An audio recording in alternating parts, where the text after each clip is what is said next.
Looking to make some healthier habits this holiday season? Make sure to check out our Moving Through Midlife community over on Facebook, as we are doing a Planksgiving event where we are doing daily plank workouts.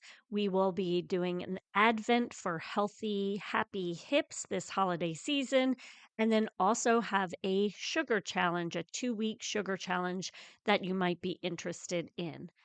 Happy holidays!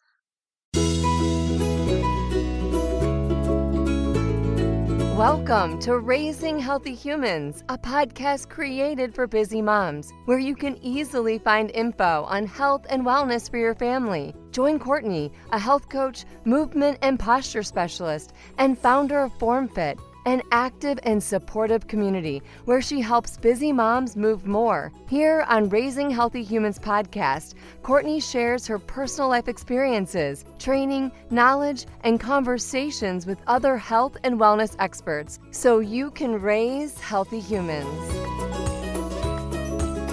Question for you today is, are you getting enough protein?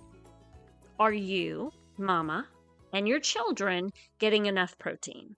So when I speak with you today about protein, I want you to understand that anything I'm saying about you is also for your children. And when I mention children, it's 6 and above. Your younger children might be different. You'll need to look at nutritional guidelines or speak to their doctor about that information. But 6 and above, we all kind of go based on this basic weight scale.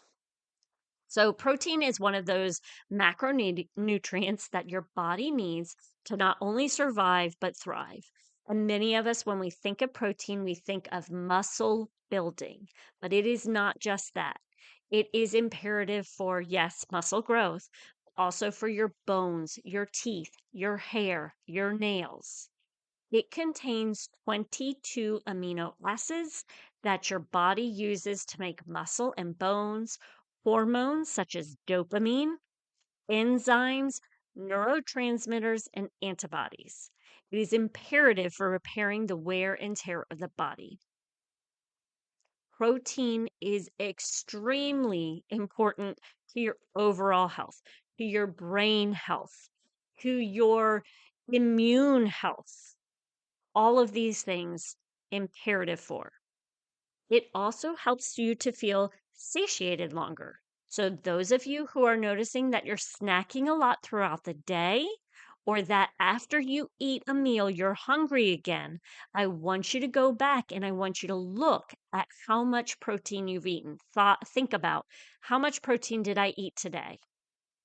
Because usually what will happen is, if you are not eating the recommended amount of protein or higher, you are going to be hungrier earlier. The other thing that protein helps with is that blood sugar stabilization. We want to keep it stable throughout the day.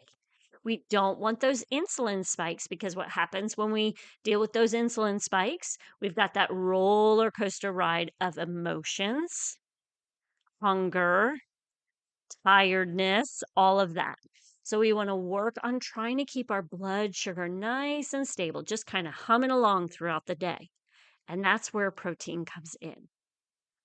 If you are one, I've had a few people that I've spoken to, when I start to talk about their diet, they say that they struggle to eat their protein because it just makes their belly hurt. So here's the thing. You may be dealing with digestive issues, gut health issues, and struggling with protein assimilation. So we've got to heal that gut so that we can help our gut be able to handle the foods that we need. Protein is imperative. We know that. So we need to make sure our gut is healthy and it can digest and assimilate the protein so it gets out, it pushes out to the areas it needs. It pushes out to the nails. I'm speaking very basic for you here, but that it's going into the muscles, it's going into the bones, all of that.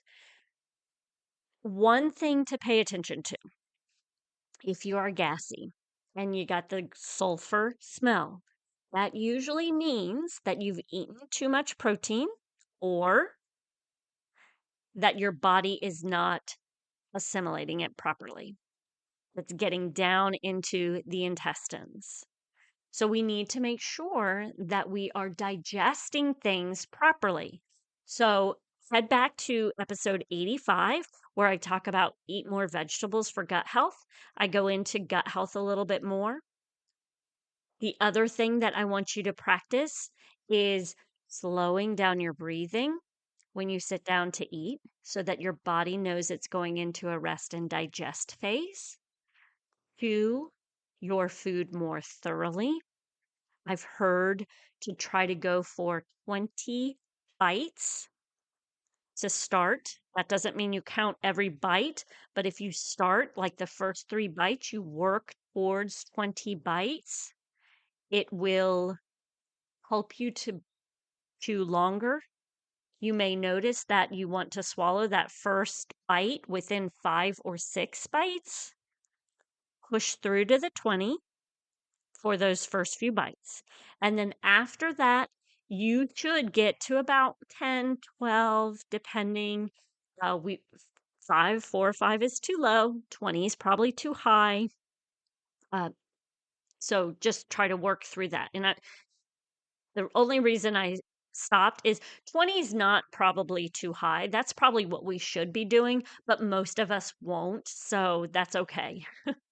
But we want to at least get these enzymes working in our mouth, um, getting everything working so that it goes when you swallow, those enzymes go into the belly. They start working on digesting the food more properly. Another thing that I hear from people is they're vegetarians, which is fine.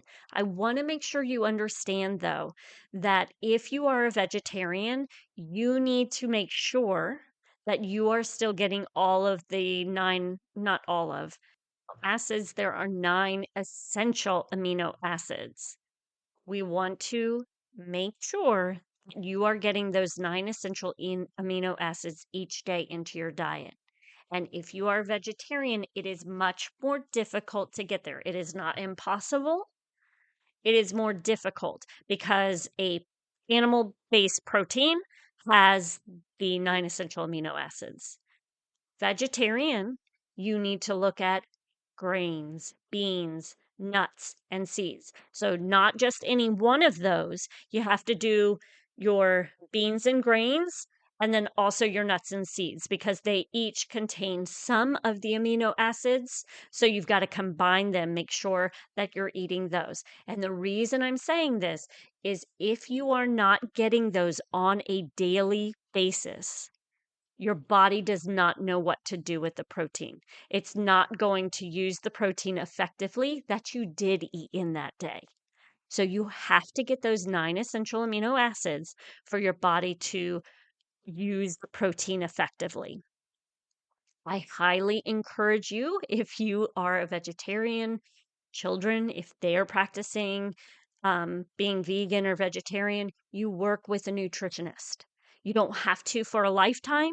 You do to understand what you need to ensure that you're getting those essential amino acids so that you are thriving, especially for your children as they're growing. Okay, so how many grams of protein should we be eating in a day? Uh, Based on the nutritional guidelines, it's like a little bit less than half a gram per pound. So, what I would recommend is just going up to half of a gram per pound. Am I saying this correctly? So, for every pound, half that, and that's how many grams. If you're 150 pounds, you should be having 75 grams of protein in a day. So that's a good amount. You get 20 in the morning for breakfast, lunch, and dinner. And then you've got an extra 15 that you can get either as a snack. That will help. The other way you could do it is go 25 to 30 grams. And that is for nutrient to keep you from nutritional deficiencies. Okay. That was the point. It's like 0.36 grams. So that's for nutritional deficiencies. So we want to not just survive, we want to thrive. So half pound or a little bit more, I'm sorry, a half a gram or a little bit more at each meal. So I recommend at least 20 grams, 20 to 30 grams at each meal to help. And as we get older, it becomes even more important to get that protein into the diet. The other thing is this is the same for your children 6 and above. But if your children are dealing with a growth spurt, if they are in strenuous activities, strenuous sports, if they have broken a bone, dealt with any sort of injury like an ankle sprain or things like that, or if they've dealt with sickness, colds, flus, things like that, you want to increase their protein during those times. They need more protein because we're working on healing and repairing the body. If you notice a sign to kind of help you know if you may be struggling with a protein deficiency, look at your nails. Are they weak or are they strong? What's your hair like? Is it weak, brittle, or is it looking beautiful, luxurious, long, strong, all of those things? How are you dealing? Are you dealing with lots of illness? Are you getting sick all the time? Every bug that comes around, you're getting it?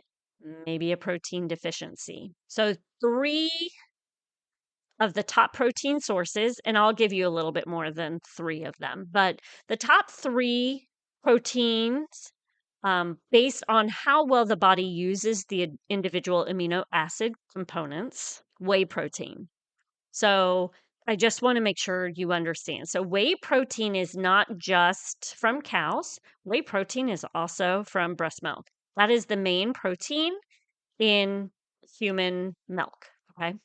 So whey protein is the best way for us to get the individual amino components of protein into the body. It's how the body absorbs it easily. As you get older, obviously, we go for whey protein. Now, there are a few people who mention that they deal with stomach issues when they drink whey protein. Again, I would go back to heal your gut. Make sure that you are doing the things to support your digestive system, support your gut, to ensure that you're able to assimilate the protein. But one protein that I love, if you're thinking of protein powders, is Protolicious. The reason I love Protolicious, one, it's clean. It's New Zealand fed. Why do I keep saying New Zealand fed? New Zealand cows. They are grass fed from New Zealand. They are, their product is very clean. If you are looking for something with very few ingredients, this is it. I have tried numerous protein powders, and they are all filled with lots of, not even all bad things, just a ton of ingredients. This I like. It's whey protein. It's either if you're drinking, or I'm sorry, if you're having the strawberry or chocolate, it's freeze dried strawberries or cocoa powder, Dutch, I believe, cocoa powder, and then some stevia. And the stevia does not leave that aftertaste. I do not notice it. So, three ingredients in their strawberry and in their chocolate. And then they do not have a vanilla, just so you know. They do have a natural, no flavor. And I like that one because I can add it into cakes, into muffins. I even have started adding it into my kids' yogurt in the morning if they're having yogurt. I don't do, obviously, a whole scoop, that would be a lot, but I do try to get about a tablespoon in. I would start small. We started with a teaspoon, see if they noticed it. If they didn't notice it, I added a little bit more. We're up to a tablespoon. That's probably all I'm going to do for them. But that just gives them a little bit more protein in their yogurt in the morning. So, whey protein, eggs is the second one, fish is the third one. I already know what you're thinking because I think it too. Oh, my kids don't eat fish. I want you to go back to episode 89 to hear from Sina of Sina C. She is her family fishermen's, and uh, they fish wild Alaskan salmon, and she is providing information on how you can get your children to start eating fish. I would highly encourage you to try her fish. Great information to listen to the podcast. Great product. The product is excellent. I don't know if I've ever had a salmon that tasted so good. So definitely recommend you also try them out. It is a little bit more expensive, but always know, better quality is you're going to pay for it. So I always like to think that I'm paying for it in the food that I eat rather than at the doctor's office.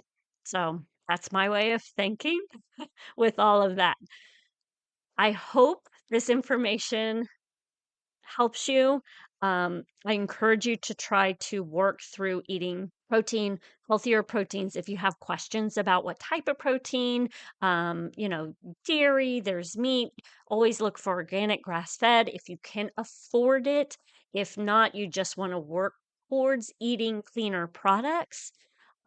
We all have to start somewhere. The other thing I want to make sure that you understand is I am not here saying no carbs. I am not here saying no sugar, although I do think low sugar, but meaning no natural sugars like fruits and vegetables.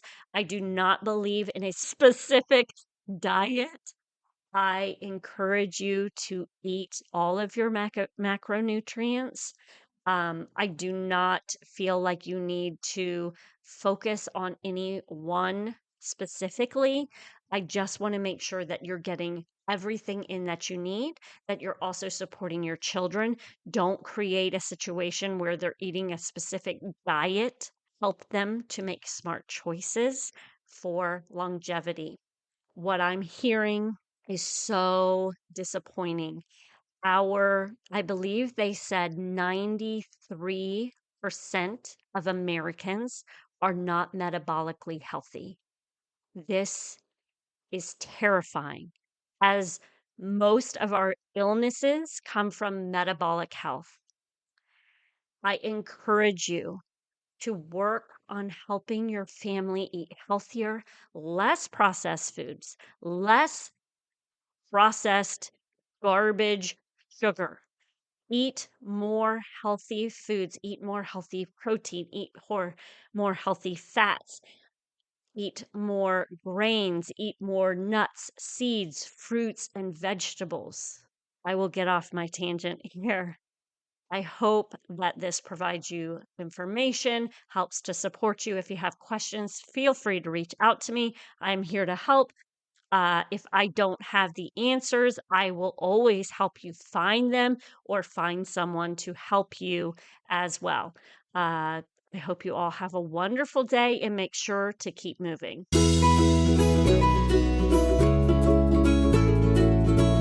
Thanks for taking the time out of your day to listen to our podcast. We hope you found this information valuable and can incorporate it into your family's life. Make sure to check out our show notes for all the important links available. Come join us on Facebook at Moms Raising Healthy Humans community page. Also, please check out our wide range of memberships, family monthly focus ideas, challenges, live events, and on-demand and live workouts, meal plans, and so much more. Head to formfitonline.com. And as always, keep moving.